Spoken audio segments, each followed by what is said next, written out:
Chillingham Castle, Britain's most haunted fortress. It was a cold, misty evening when Thomas Whitaker first set foot inside Chillingham Castle.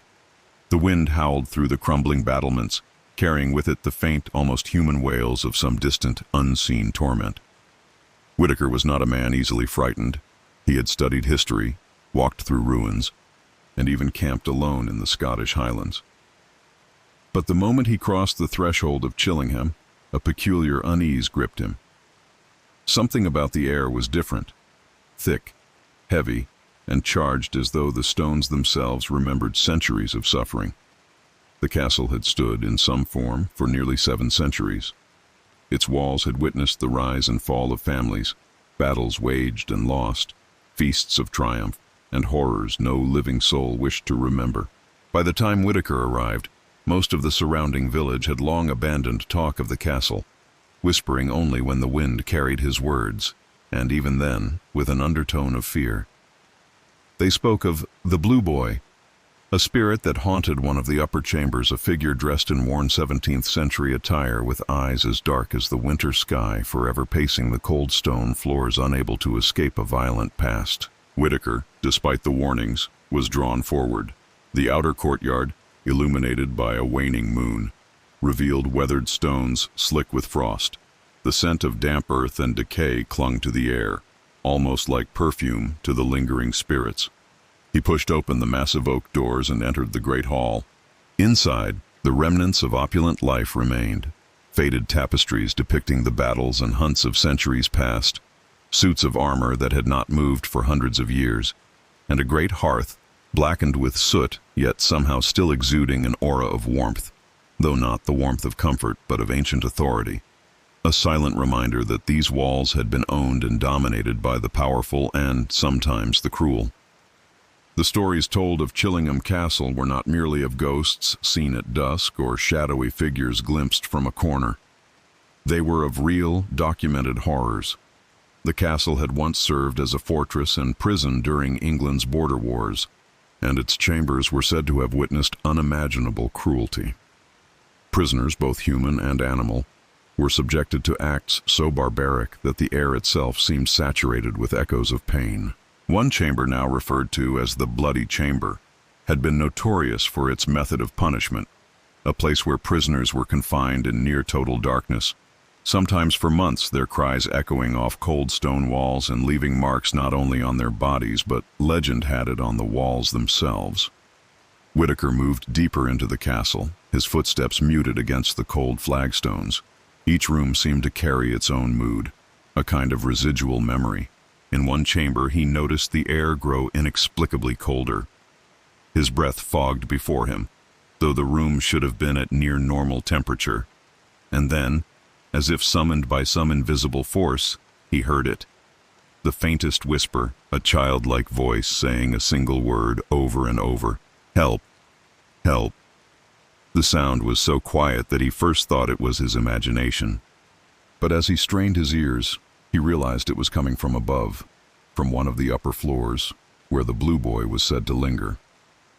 The legend of the Blue Boy had fascinated historians and paranormal investigators alike.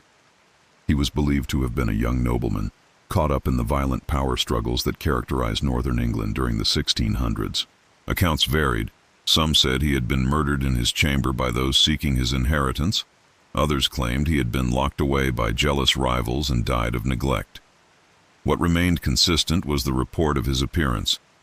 A spectral figure, pale and thin, dressed in tattered, noble attire, eternally wandering the upper halls, his eyes haunted and hollow, forever seeking release from a fate no longer remembered by the living. Whitaker ascended the narrow, winding staircase that led to the upper floors, feeling a presence growing heavier with each step. The air was thick now, almost tangible, pressing against his chest as if the castle itself were inhaling and exhaling around him.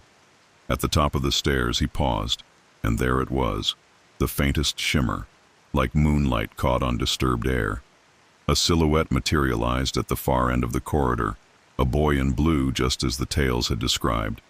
His eyes, though spectral, seemed filled with a desperate plea, staring directly at Whitaker, who felt an involuntary shiver crawl up his spine. The Blue Boy did not move closer. He did not speak. He simply watched, his form wavering like a candle flame in a draught. A restless memory of life extinguished too soon. And yet, in that moment, Whitaker understood the enduring terror of Chillingham Castle. It was not only the violence of history that lingered, but the refusal of spirits to leave bound as they were to the walls that had seen their suffering. He stepped closer, compelled by both curiosity and a historian's need for understanding.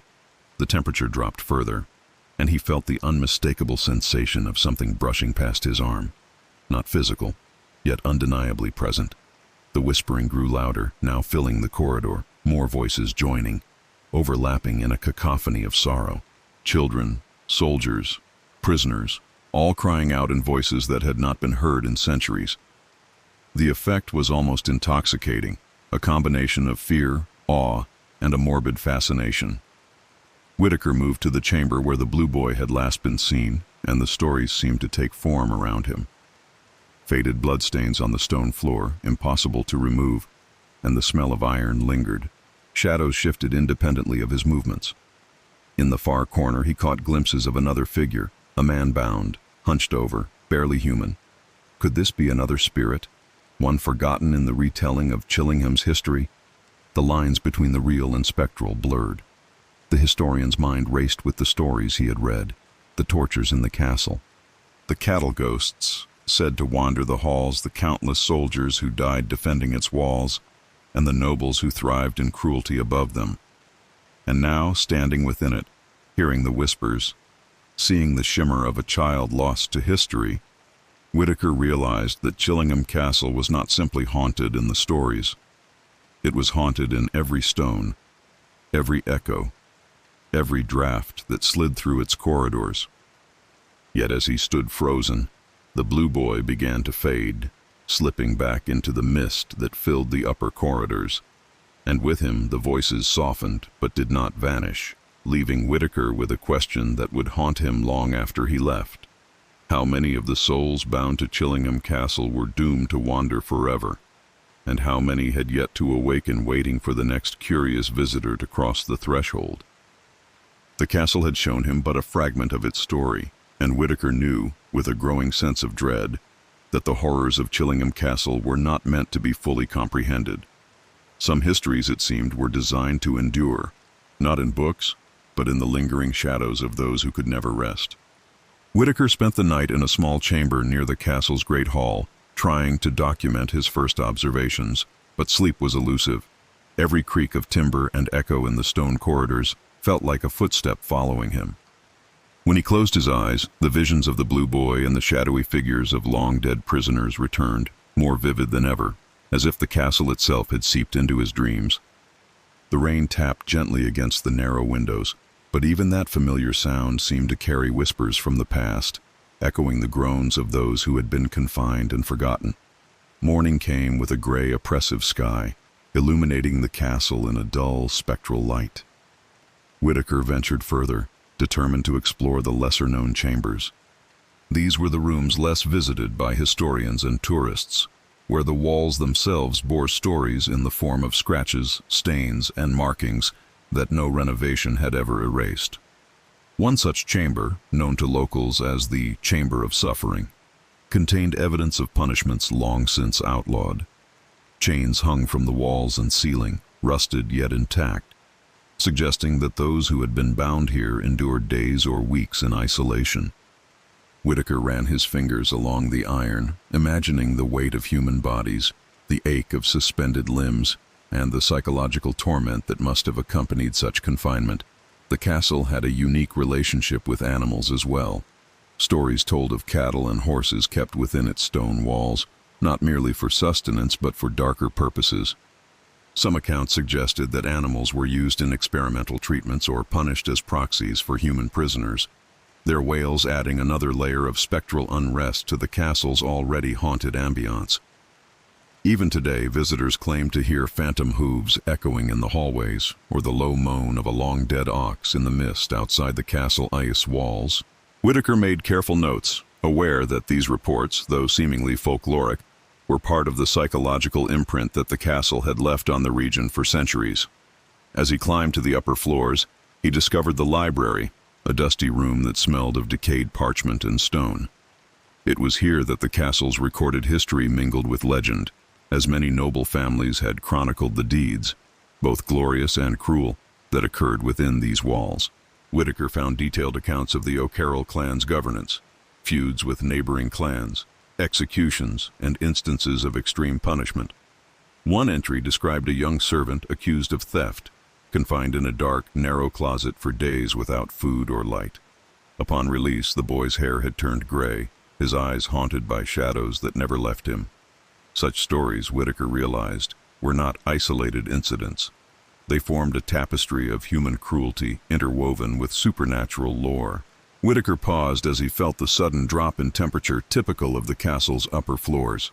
Even in daylight, a spectral chill could pervade certain corners. As he moved toward the notorious Blue Boy chamber, he noticed subtle movements from the corner of his eye, shapes that seemed to flit across walls, vanishing when he tried to focus. He followed a faint chill that led him to a spiral staircase descending into a lower, hidden portion of the castle. Few visitors ever explored these areas, and local guides often refused to speak of them. Here the air was thick with the scent of mildew and old blood, a combination of decay and memory that the stones had preserved over centuries. The lower chambers were designed for security, not comfort. Narrow, windowless rooms with heavy doors had been used to contain prisoners during wartime. Whitaker imagined the hours spent in silence, the psychological strain amplified by darkness and isolation. Here, too, were remnants of devices designed to restrain and punish, crude yet effective. In one room, the faint outline of a trough suggested the presence of water, perhaps for torture, or simply as a method of control over the confined. On the walls, faint scratches, possibly from prisoners desperate to mark the passage of time, created a pattern almost resembling a ritualistic scrawl, a record of despair etched into the stone. It was in one of these lower chambers that Whitaker first felt the presence of something otherworldly. A sudden gust of wind, though the doors and windows were sealed, brushed against his neck. Whispers, indistinct but urgent, echoed off the walls. He turned sharply, his lantern light catching a shimmer in the air. A figure, tall and thin, partly transparent, seemed to materialize in front of him. It was not fully formed, yet its presence was undeniable. He recognized the spectral aura of the elemental spirit that local legends tied to Leap Castle. But this was Chillingham, a different location entirely. The suggestion that such a phenomenon could manifest across centuries and locations was both terrifying and fascinating. Whitaker recorded every detail, mindful not to alarm himself with conjecture. Scholars often dismissed hauntings as superstition, yet the consistency of reports and the psychological weight of the castle's atmosphere suggested something more. Could residual energy, the echo of human suffering, really create a manifestation perceptible to the living? He observed the figure, noting its wavering form, the way it seemed to merge with the stone and mist. The ghostly presence remained for several minutes, then dissipated as suddenly as it had appeared, leaving Whitaker to question the nature of the phenomena he had witnessed. The castle's history of military occupation added another layer to its dark reputation. Soldiers, stationed here to defend the English-Scottish border, endured grueling winters and violent skirmishes. Accounts described men who were driven to madness by isolation, hunger, or the supernatural activity that local folklore often attributed to restless spirits.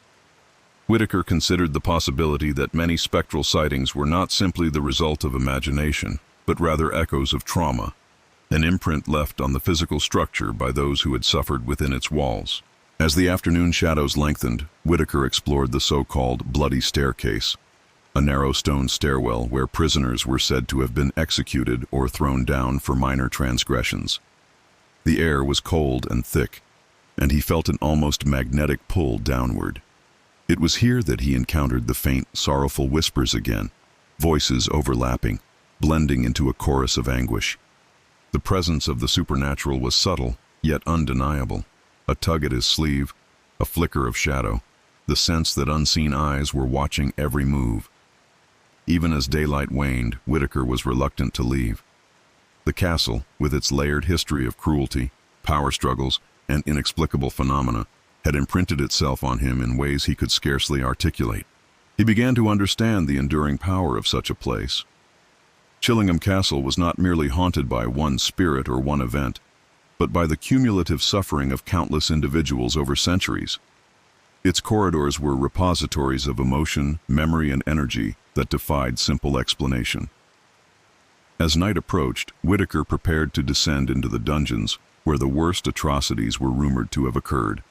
The air grew colder still, the stone walls seemed to close in, and the whispers became more persistent.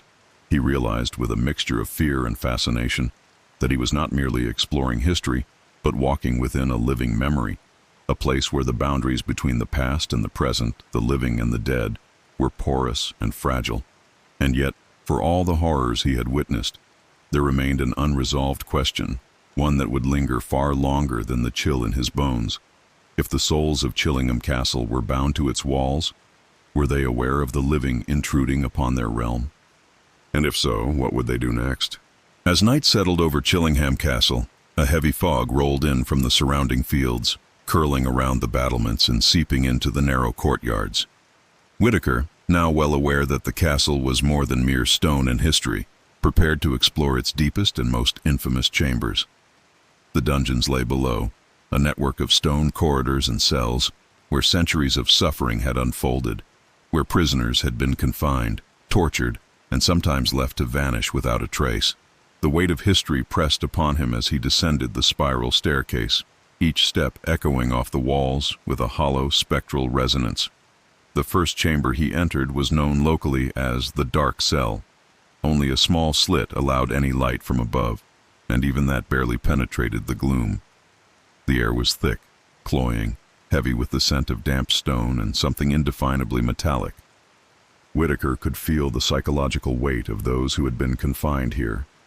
It was as if the walls themselves bore witness to the cries, the despair, and the silent pleas of countless souls. He ran his hand along the rough stone and noticed faint scratches, marks made by prisoners desperate to leave some record, however small, of their existence. A sudden draft swept through the corridor, extinguishing his lantern for a moment. Whitaker's heart skipped a beat as he strained to see. In the shifting shadows, he thought he saw a figure, flickering, ethereal, and unsteady. It resembled the shape of a man, hunched over, bound in chains. Its head drooped as though weighed down by centuries of sorrow. He blinked, and it vanished, but the feeling of being watched persisted, pressing against his mind, as though the ghosts of Chillingham were aware of his intrusion and curious, or perhaps resentful, of his presence. The castle's reputation for paranormal activity was not limited to the Blue Boy.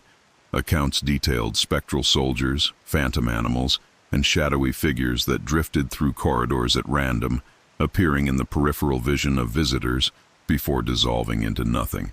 Some claimed that the spirits could interact with the living, tugging at clothes, whispering warnings, or manifesting as sudden chills that cut through the body. Whitaker, though trained to remain objective, felt each sensation acutely, documenting it with the same meticulous care he used for historical records. He moved deeper into the dungeons, entering a section that had been sealed off for centuries. Here, the air was colder still, and the stone walls bore dark stains that refused to fade. According to local legend, this area had once been used for the most severe punishments, where prisoners accused of betrayal, theft, or political crimes were subjected to confinement in near-total darkness. Some were left in isolation so long that they succumbed to madness. Whitaker felt the oppressive weight of these stories manifesting in the air around him. The space seemed almost to pulse with residual energy, a lingering presence that was both intangible and unmistakably real. As he progressed, a low, mournful sound reached his ears, a sound like chains dragging across stone, followed by soft, incoherent whispers. Whitaker froze, listening. The sound repeated, closer this time, as though some unseen entity moved along the corridor parallel to him. He dared not turn his head quickly, but when he did, the corner of his eye caught a shimmer, a half-visible form that resembled a soldier in centuries-old garb, his features blurred and indistinct.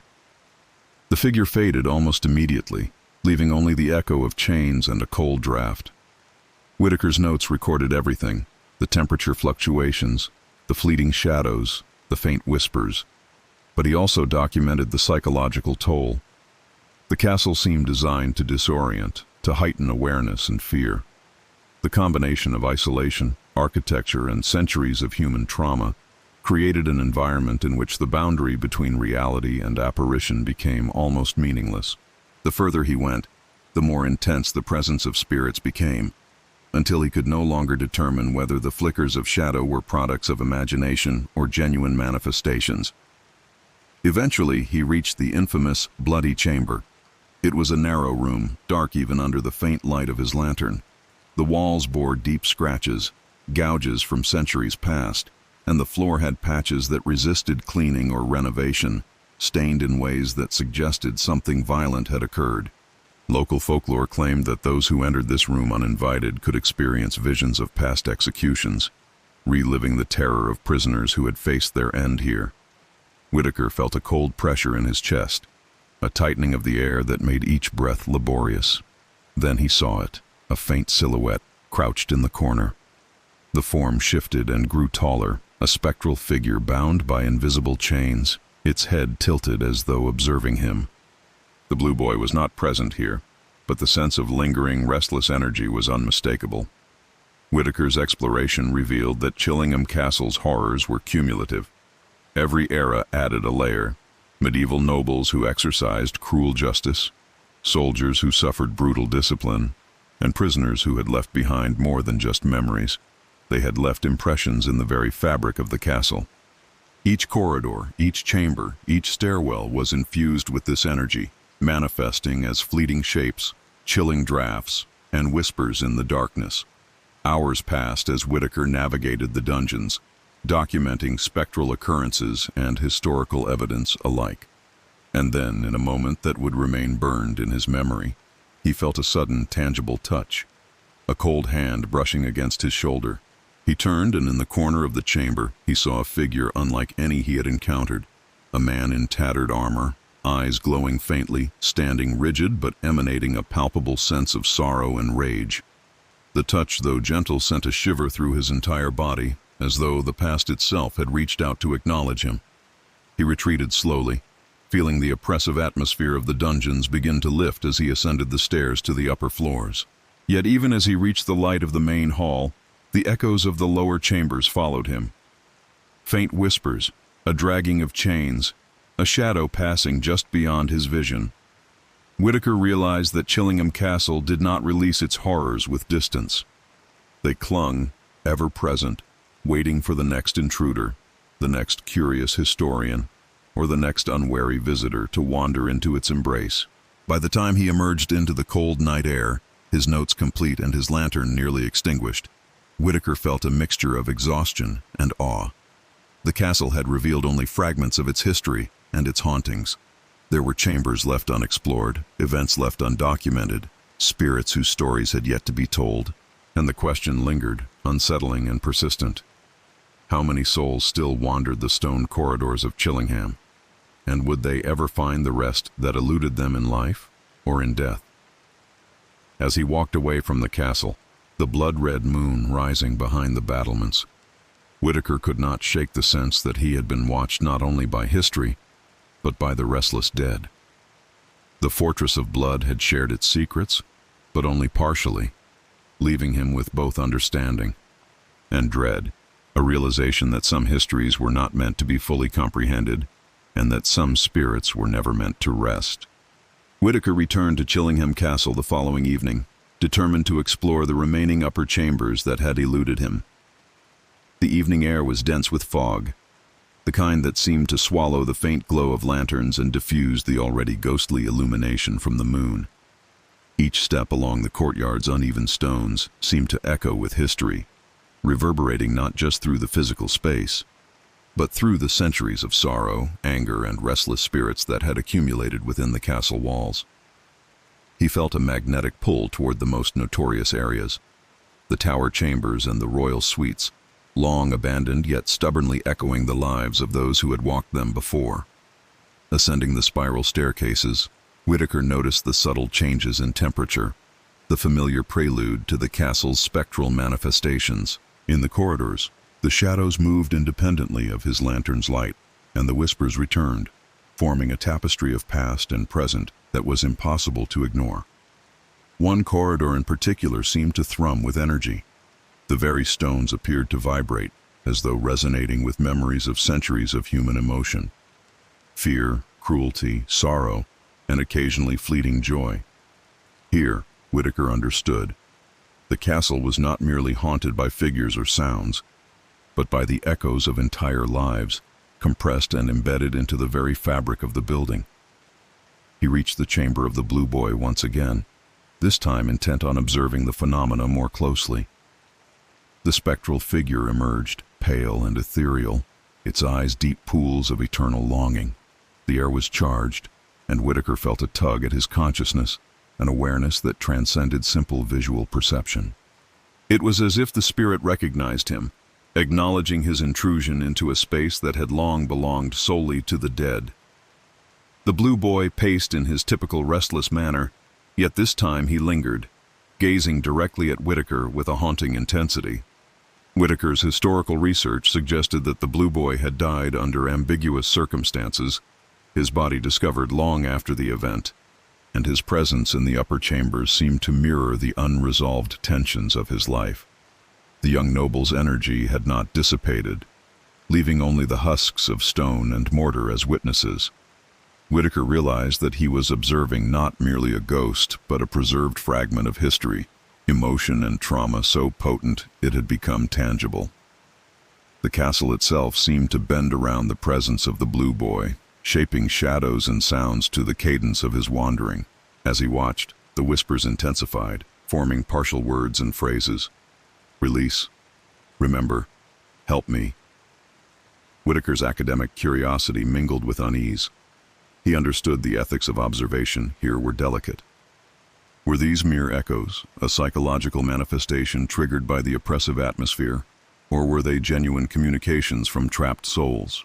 He did not have answers, only the certainty that Chillingham Castle had a consciousness of its own, one that responded to intruders and retained the emotional weight of its history. Moving away from the Blue Boy's chamber, Whitaker explored the castle's tower rooms, which had once housed the lords of Chillingham. These rooms were luxuriously appointed by medieval standards, with remnants of tapestries, carved wood, and stone hearths. Yet even in spaces of comfort, the castle's history of violence intruded. One chamber held evidence of a blood feud between noble families, the walls still bearing faint etchings from dueling knives. Another contained relics of a medieval punishment, a heavy iron mask used to humiliate and terrorize the accused. The juxtaposition of beauty and horror was tangible, a reminder that human cruelty could thrive alongside opulence. Whitaker felt a presence behind him and spun, but there was nothing visible. The hairs on his arms stood on end, and the temperature dropped sharply. The castle seemed to have recognized his proximity to certain historical relics, and had responded, manifesting a subtle yet undeniable ghostly activity. He moved cautiously, understanding that Chillingham's spectral inhabitants were not uniformly hostile, but they were intensely aware.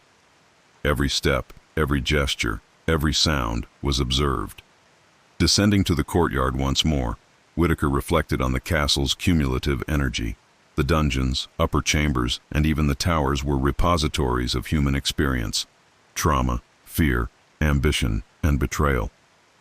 He realized that the true horror of Chillingham Castle was not in a single apparition or a single cursed chamber, but in the totality of the experiences it contained.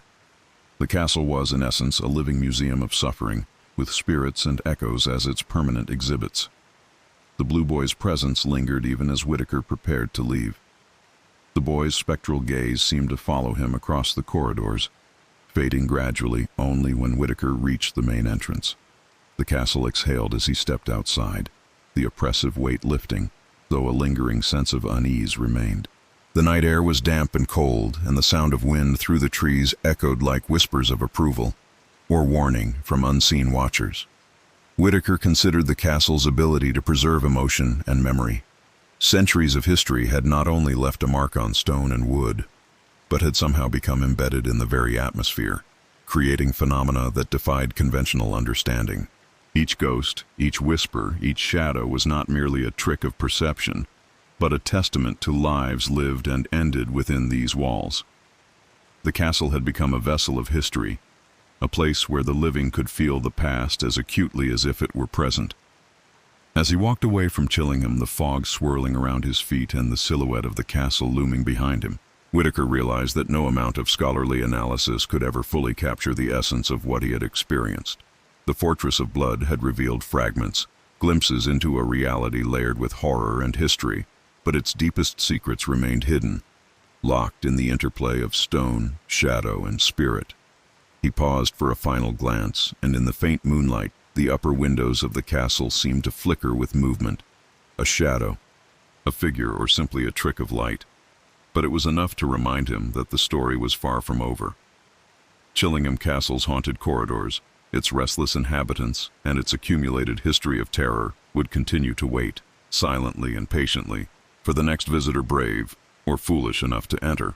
Whitaker departed with a renewed respect for the power of historical trauma, the persistence of human emotion, and the unbreakable bonds between the living and the dead in places like Chillingham.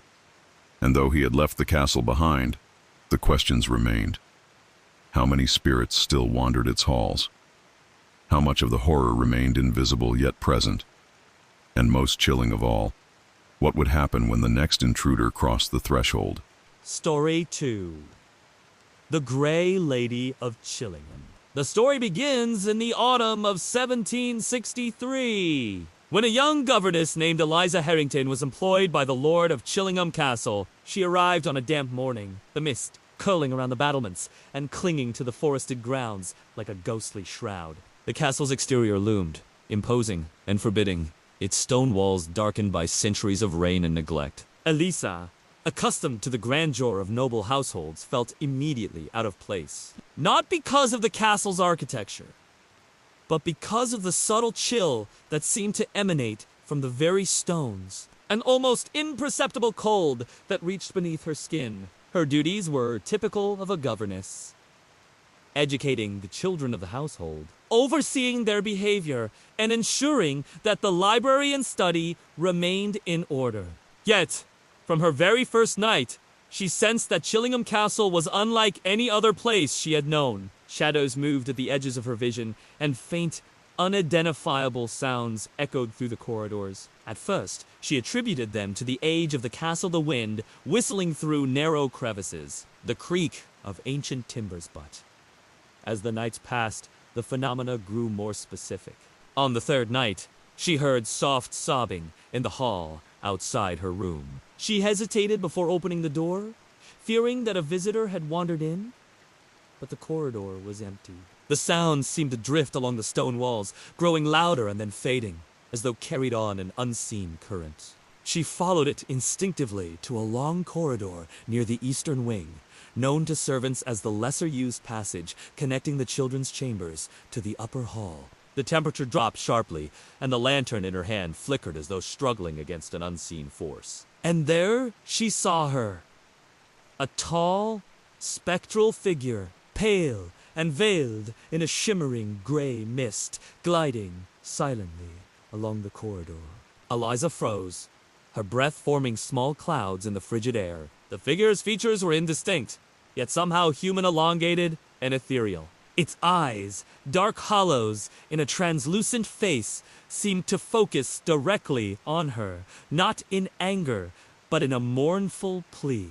The apparition stopped, and Eliza felt a sudden wave of sorrow wash over her. The emotional intensity was almost unbearable, a profound loneliness that seemed to seep into her very soul. She had read accounts of spirits before, of residual energies left behind by those who had died tragically, but this presence was alive in a way that defied explanation. The Grey Lady, as local lore would later call her, seemed to materialize more vividly as Eliza watched. She floated closer, yet without malice, and then suddenly vanished, leaving only a cold draft in her wake.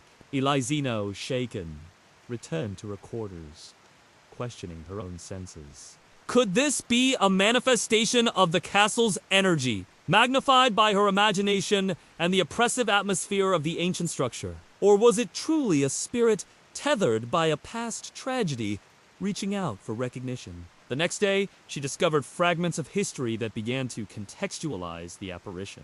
The Grey Lady, it turned out, was believed to be Lady Margaret Grey, a noblewoman who had died mysterious circumstances in the late 1600s.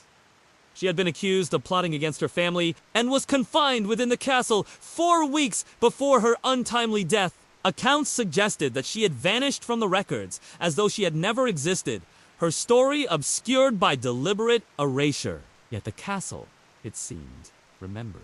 Eliza's encounters grew increasingly frequent over the following weeks. She reported hearing footsteps following her through empty corridors, soft whispers that formed indistinct words, and glimpses of the Grey Lady in mirrors and reflections, always watching but never advancing beyond a cautious distance. The castle's staff offered warnings and shared old superstitions, describing how certain areas of Chillingham were considered cursed, where spirits lingered due to unresolved grievances or violent deaths. The Grey Lady, they said, was a protective figure, in some ways warning of danger. Mourning injustices, but also a manifestation of the deep suffering embedded in the castle's stones. During one late evening, Eliza witnessed the Grey Lady in the Great Hall, a space where nobles had once held feasts and gatherings. The room, now stripped of its former grandeur, was illuminated only by a dying fire in the hearth. The apparition stood near the fireplace, her form flickering like candlelight, staring directly at Eliza. A sense of urgency filled the room, as though the spirit wished to communicate something beyond mere presence. The governess, though frightened, felt compelled to approach. As she neared, the temperature dropped noticeably, and the whispers of past tragedies coalesced into a coherent thought, faint but intelligible. Remember, do not forget. Eliza realized that the castle itself was not simply haunted by random apparitions. It preserved memories. Every spectral figure, every chill, every whisper was a fragment of a life that had been recorded not in ink or stone, but in the very atmosphere of Chillingham. The Grey Lady was the most vivid of these records, her form a direct imprint of sorrow and injustice, bound to the castle as both observer and witness. As weeks turned into months, Eliza documented these occurrences meticulously. She began to understand the castle as a living archive, a repository of human experience amplified by isolation and history. The Grey Lady became her guide of sorts, leading her to hidden chambers, pointing indirectly to the locations where other tragic events had occurred. Eliza's notes detailed not only the supernatural elements, but also the historical records she crossed, building a narrative that combined both spectral and factual dimensions of Chillingham Castle. By the end of her tenure, Eliza's encounters had taught her a profound lesson.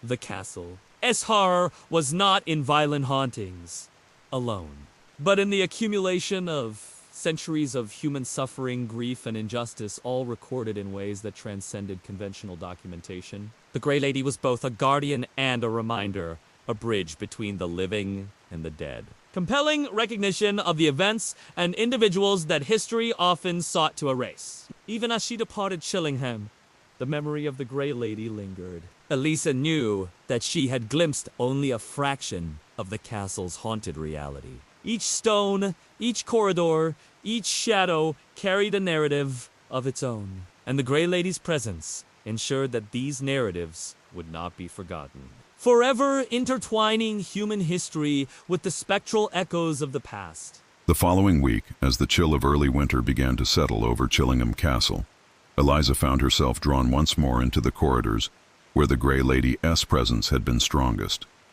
It was not fear that compelled her, though that certainly existed.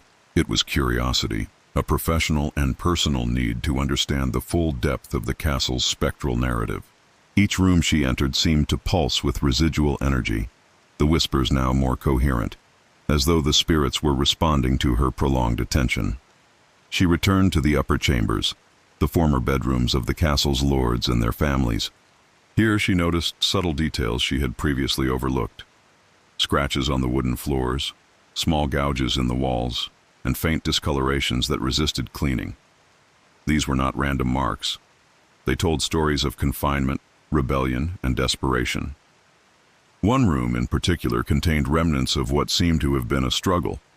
A toppled chair, a scorched section of wall near a fireplace, and a series of strange symbols scratched into the wood. Eliza theorized that these marks were both historical and spiritual imprints, signs of intense human emotion that had persisted beyond death. The Grey Lady appeared once again, this time in a side chamber near the library. Her presence was accompanied by a sudden drop in temperature, the kind that seemed to seep into the bones. She floated closer, and Eliza noticed details she had not seen before. The faint outline of a Victorian-style gown beneath the mist, the subtle glimmer of a locket around her neck, and eyes that seemed to hold centuries of observation and silent communication. The apparition paused, almost as though assessing Eliza, gauging her intentions, and then moved toward a small, concealed door that led to a spiral staircase descending into the lower levels of the castle. Eliza hesitated. The dungeons below had always been the most feared and least explored areas of Chillingham. They were where prisoners had endured unimaginable suffering, where the castle's cruelty had left permanent marks.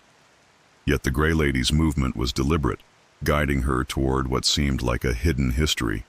Following cautiously, she descended into the shadows, lantern in hand, feeling the familiar oppressive weight that had greeted her on prior nights. The staircase opened into a narrow corridor lined with cells. The air was thick, damp, and tinged with something metallic, almost like dried blood. The whispers grew louder here, coalescing into fragmented phrases that spoke of betrayal, confinement, and warnings. Eliza felt the presence of multiple spirits at once, some bound to the walls, others moving as fleeting shadows. The Grey Lady led her to a particular cell, where the door was intact but old and rusted. She paused, and Eliza could feel the intensity of emotion radiating from it, a mix of anguish and unresolved fury. Inside the cell, she discovered objects that had been left behind by former prisoners: a rusted key, a torn fragment of clothing, and faint scratches in the stone forming indecipherable symbols. The Grey Lady hovered near these relics, her form quivering as though reacting to the concentrated energy of suffering embedded there. Eliza documented everything, noting the interplay of physical and spectral evidence. It was becoming clear that the castle's hauntings were not random. They were tied to very specific historical incidents, preserved in a way that defied conventional understanding. Suddenly, the temperature plummeted further, and the whispers intensified, forming nearly coherent words. Remember, remember. Justice. Eliza felt a chill that was almost sentient, brushing across her skin and hair, and understood that the spirits were trying to communicate, to impart fragments of their unresolved history. The Grey Lady turned, her gaze locking with Eliza's, and for a moment, the young governess felt an unspoken connection, a bridge across centuries between the living and the dead. As she explored deeper into the dungeon corridors, she began to map out what appeared to be a pattern in the manifestations. Certain cells and hallways consistently hosted stronger activity, while others remained eerily silent. The presence of the Grey Lady seemed to amplify the energy in these areas, suggesting that she was not merely a passive observer, but an active mediator, guiding Eliza toward understanding the castle's hidden narratives. By nightfall, Eliza had traced a network of haunted zones within Chillingham Castle, documenting both the physical and spectral evidence. She had observed flickering shadows, glimpses of human forms in the periphery, and sensations of being touched by unseen hands. Each encounter added to a growing understanding that the castle's ghosts were layered, cumulative, and interactive, remnants of lives, choices, and tragedies that refused to fade. Exhausted but exhilarated, Eliza retreated to her quarters, her mind racing with questions and insights. The Grey Lady had revealed glimpses of a past so rich and tragic that it was difficult to comprehend fully. Yet even with the evidence before her, the mysteries persisted. Why did certain spirits remain tethered to the castle? What unresolved histories demanded their continued presence? And most haunting of all, how much of the castle's story would ever be accessible to the living? As she lay in bed that night, listening to the wind howling through the battlements and the distant echoing whispers, Eliza realized that Chillingham Castle was not merely a building. It was a repository of human experience, a living archive of sorrow, and a conduit for the restless spirits who had walked its halls long before she arrived. The Grey Lady was both guide and sentinel, ensuring that the past remained present and that the castle's stories, painful, tragic, and sometimes terrifying, would never be entirely forgotten. The final weeks of Eliza Harrington's tenure at Chillingham Castle were marked by increasingly vivid and unsettling encounters with the Grey Lady. By now, she had grown accustomed to the subtle signals that heralded the spirit's presence. A sudden chill, the faint rustle of invisible fabric, and the whispering that ebbed and flowed like a restless tide. Each manifestation seemed to convey more than fear. They contained information, emotion, and a haunting sense of unfinished business. Eliza understood that to leave without truly observing and recording these occurrences would be a disservice, not only to her own curiosity, but to the long-silenced voices of the castle's history. One storm-laden evening, when the wind rattled the outer gates and rain drummed relentlessly against the tall windows, Eliza was led by the Grey Lady to the old library. This room, once a repository of knowledge and power, now lay in near ruin, its shelves scattered with decaying books and dust-covered ledgers. The air felt charged, heavy with centuries of accumulated knowledge and grief. The Grey Lady's form was clearer than ever, half-transparent yet strikingly vivid, the sorrow in her eyes almost tangible. As she glided among the shelves, she paused in front of an ancient ledger, its cover cracked and brittle with age. Eliza, following closely, opened the book carefully. Inside were records of disputes, accusations of treachery, and accounts of punishments inflicted within the castle's walls. Names of individuals long erased from public history were listed alongside crimes both trivial and grave, revealing layers of injustice, betrayal, and sorrow. As she read, the whispers rose around her, forming coherent phrases. "Do not forget. Justice. Remember." The Grey Lady lingered nearby, as if urging Eliza to bear witness. She could feel the presence of the spirits not just in sight or sound, but as a pressure on her consciousness, a tugging on her attention, insisting she record the truths that time had buried. The night deepened, shadows coalescing into forms that flitted along the edges of her vision. Some resembled soldiers, their armor corroded by age but their posture rigid, as if still bound by duty. Others took the shape of women and children, faint silhouettes that dissolved when she looked directly at them. Each figure carried an imprint of past suffering, yet none exhibited overt hostility. Their expressions ranged from melancholy to longing. The castle, Eliza realized, preserved not only the physical traces of history, but also the emotional essence of those who had endured within its walls. As she continued exploring the library, a sudden noise caused her to startle, the unmistakable clatter of chains against stone. She turned toward the sound and saw, emerging from a shadowed alcove, a faint figure whose form was partially obscured by darkness. The Grey Lady raised her hand toward it, and the apparition seemed to recoil slightly, acknowledging her authority, her presence as intermediary. Eliza realized that the Grey Lady's role was not merely to haunt, but to mediate, to shepherd the castle's restless spirits and ensure that their stories were known to the living. In the quiet moments that followed, Eliza noted a remarkable pattern. The apparitions did not simply repeat historical moments. They interacted with one another and with the environment in ways that suggested consciousness. Shadows of the past merged with the present, creating scenes of haunting realism. The Grey Lady guided her through this interplay, showing her where tragedies had unfolded and where injustice lingered. One cell, long sealed, revealed the remnants of a young prisoner's attempted escape. Another corridor whispered of a betrayal that had led to imprisonment and eventual death. Eliza meticulously recorded every detail, understanding that she was constructing a chronicle of both history and haunting, a narrative that had never been fully told. The climax of her exploration occurred in the central tower, where the castle's most tragic events had taken place. Here, the atmosphere was thick and oppressive, the air vibrating with the accumulated energy of suffering. The Grey Lady appeared at the threshold, her form almost corporeal, her expression a mixture of sorrow and resolve.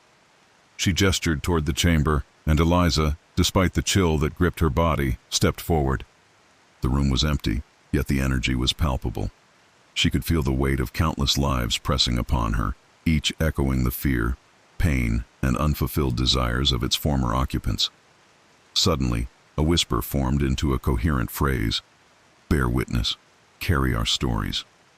Eliza understood that her role extended beyond mere observation.